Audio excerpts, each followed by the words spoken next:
Welcome back everyone to another tutorial for the Deadass Disco game. In this video, I'm going to show you how you can customize your control settings for this game. So let's get started right away. First of all, open up Deadass Disco on your device. And after you complete the introduction level, if you wish to customize your control settings, just press the start button or pause your game. From here you can go into settings and then go into either controller or mouse and keyboard to customize your settings. If you go into the controller option, you can choose what kind of controller type will be displayed, as well as the vibration settings and the axis inversion options as well.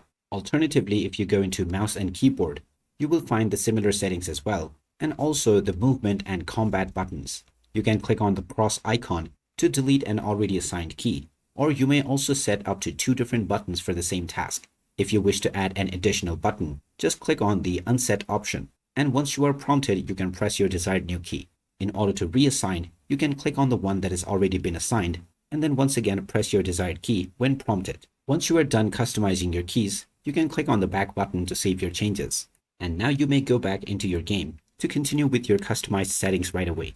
And you can change this in the future at any point of time by once again following the same steps. So there you have it. That is how easy it is to customize your control settings on the Deadass Disco game. If you find this video helpful, don't forget to hit that like button and subscribe to our channel for more helpful tips and tutorials.